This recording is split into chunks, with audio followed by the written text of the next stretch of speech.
Hello everyone.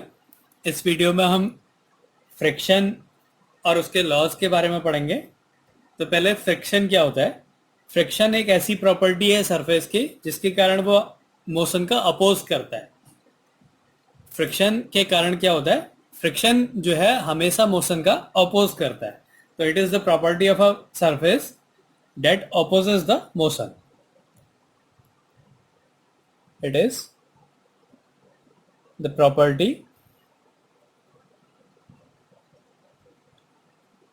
of a surface that opposes the motion.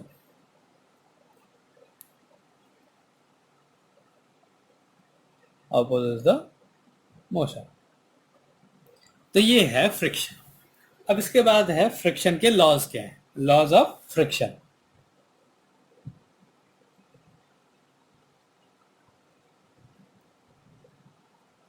Friction के कुछ laws है।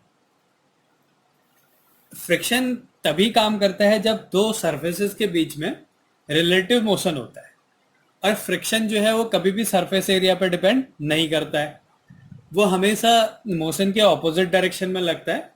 और जो फ्रिक्शनल फोर्स होता है वो डायरेक्टली प्रोपोर्शनल होता है उस बॉडी के नॉर्मल रिएक्शन के। तो ये कुछ लॉज हैं फ्रिक्शन के। तो पहला लॉ है friction force comes into play.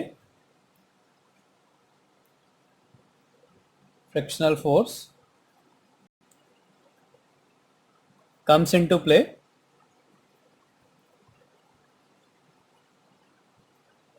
when there is relative motion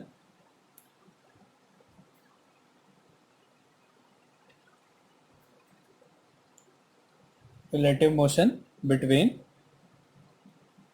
two surfaces and it depends upon the nature of the surface.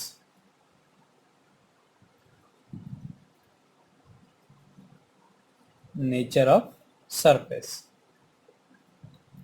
ये इसका एक लॉ है कि जो फ्रिक्शनल फोर्स होता है वो तभी वर्क करता है जब दो सरफेसेस के बीच में रिलेटिव मोशन होता है। रिलेटिव का मतलब एक के रिस्पेक्ट में दूसरा का मोशन। तो ऐसा जरूरी नहीं है कि दोनों मूव करें।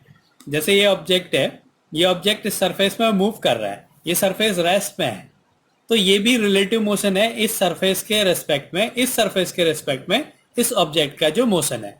तो ये अगर दो सरफेसेस के बीच में रिलेटिव मोशन होगा तो वो क्या होगा, वहां पे फ्रिक्शन काम करता है। और ये डिपेंड करता है उसके नेचर ऑफ सरफेस पे। जो सरफेस का नेचर है, कोई रफ सरफेसेस होती है तो उसमें फ्रिक्शन ज्यादा लगता है, कोई स्मूथ सरफेसेस होती है उसमें फ्रिक्शन कम लगता है। तो वो डिपेंड करता है किस पे फ्रिक्शन ज्यादा लगेगा या कम लगेगा, उसके नेचर पे डिपेंड करता है।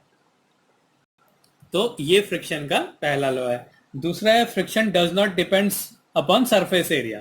जो फ्रिक्शन होता है वो सरफेस एरिया पे डिपेंड नहीं करता है। Friction does not depend upon surface area. जो फ्रिक्शन होता है वो सरफेस एरिया पे डिपेंड नहीं करता है। तो कभी कभी हम कह देते हैं कि अगर किसी का एरिया बड़ा है तो उसका फ्रिक्शन भी ज्यादा होगा, छोटा सा सरफेस है तो फ्रिक्शन कम होगा, बड़ा सरफेस है तो फ्रिक्शन ज्यादा होगा। लेकिन ऐसा नहीं होता है, वो उसके एरिया पर डिपेंड नहीं करता है। ये इसका दूसरा लॉ है। तीसरा लॉ है it always acts opposite to the motion. इससे पहले हमने फ्री बॉडी डायग्राम पढ़ा था, उस टाइम भी फ्रिक्शन को बताया था कि वो क्या होता है, मोशन के हमेशा अपोजिट लगता है। तो it always acts opposite to the motion।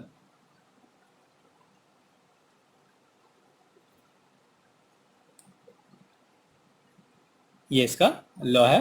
तो ये कोई सरफेस है, कोई रफ सरफेस है, इसके ऊपर एक बॉडी रखी है, ये मूव कर रही है इस डायरेक्शन में, इस डायरेक्शन में फोर्स लग रहा है, कोई अप्लाइड फोर्स, तो इस डायरेक्शन में इसका मोशन है। तो जो फ्रिक्शनल फोर्स होगा इसके ऑपोजिट डायरेक्शन में लगेगा और कांटेक्ट पे लगेगा, तो ये इसका फ्रिक्शन लग रहा है। तो ऐसे ही कोई व्हील है, कोई टायर है, वो ऐसे आगे को मूव कर रहा है, तो मतलब ये जो सरफेस है ये ऐसे मूव कर रही है, तो यहाँ पे क्या है, ये बॉडी पीछे को जा रही है, इसलिए जो फ्रिक्शनल फोर्स लगेगा वो इस डायरेक्शन पे लगेगा। तो जो फ्रिक्शनल फोर्स होता है वो हमेशा अपोजिट डायरेक्शन में लगता है मोशन के।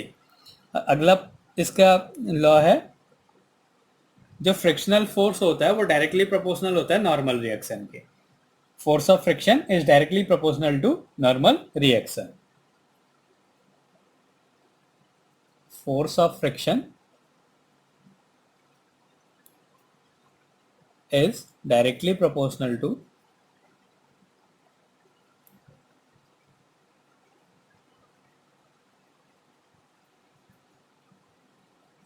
normal reaction। ये अब कोई ऑब्जेक्ट है किसी सरफेस पे, इसका मास m है, तो इसका वेट लगेगा डाउनवर्ड डायरेक्शन में।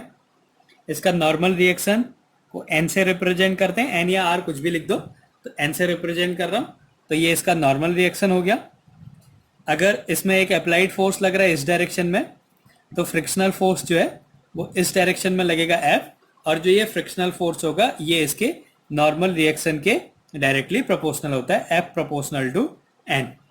अब इस प्रोपोर्शनलिटी के साइन को हटाने के लिए एक कांस्टेंट का यूज करना पड़ता है, तो ये होता है म्यू एन, जहां पे जो म्यू होता है उसको बोलते हैं कोफिशिएंट ऑफ फ्रिक्शन। ये जो म्यू है ये है coefficient of friction, coefficient of friction. और यहां से n की वैल्यू mg के इक्वल होती है, क्योंकि ये दोनों एक दूसरे को बैलेंस करते हैं, तो F equals to mu M G भी होता है। तो ये दो फॉर्मूले हैं। ये तो हो गया फ्रिक्शन क्या होता है। फ्रिक्शन हमेशा मोशन का अपोज करता है, ये एक प्रॉपर्टी है किसी भी सरफेस की। कुछ लॉज है फ्रिक्शन के, जो फ्रिक्शन होता है वो हमेशा जब रिलेटिव मोशन होता है सरफेसेस में तो काम करता है। वो उसके नेचर, सरफेस के नेचर पे डिपेंड करता है कि कितना कम या ज्यादा फ्रिक्शन होगा। फ्रिक्शन जो है सरफेस एरिया पर डिपेंड नहीं करता है, वो डिपेंड करता है उसके वेट पे या नॉर्मल रिएक्शन पे। जितना ज्यादा नॉर्मल रिएक्शन होगा उतना ज्यादा फ्रिक्शन होगा, और फ्रिक्शन जो है हमेशा ऑपोजिट डायरेक्शन में होता है मोशन के। अब इसके बाद फ्रिक्शन के कुछ टाइप्स होते हैं। जो फ्रिक्शन है इसके कुछ टाइप्स हैं। तो पहला है इसमें static friction. Static friction, static friction में क्या होता है, जो बॉडी पे जैसे फोर्स लगा है, कोई बॉडी है,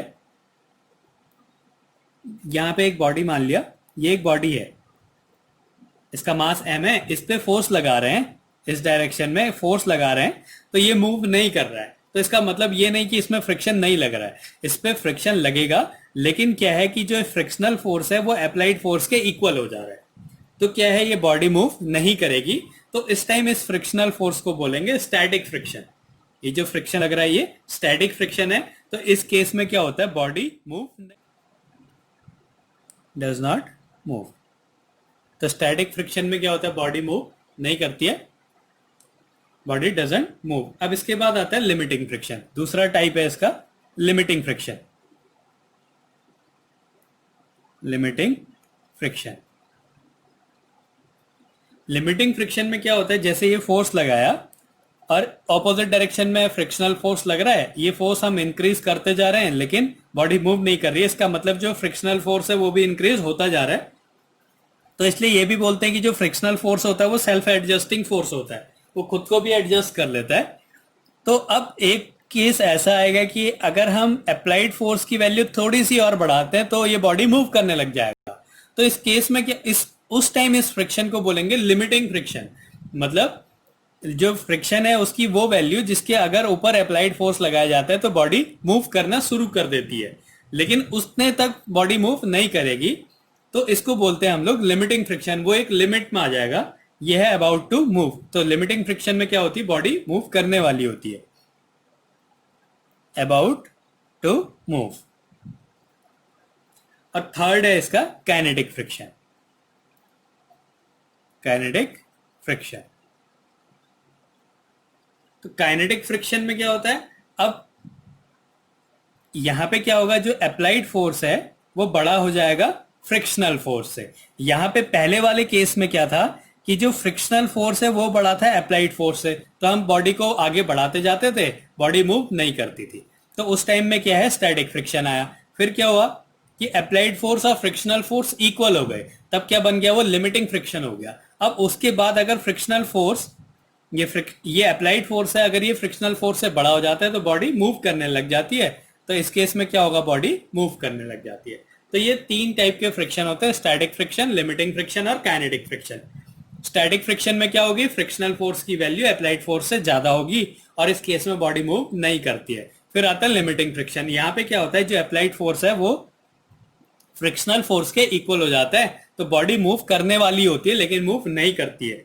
अगर उस अप्लाइड फोर्स की वैल्यू फ्रिक्शनल फोर्स से बड़ी हो जाती है तो बॉडी मूव करने लग जाती है, और ऐसे फ्रिक्शन को बोलते हैं काइनेटिक फ्रिक्शन। तो इस तरीके से हम फ्रिक्शन के बारे में पढ़ते हैं।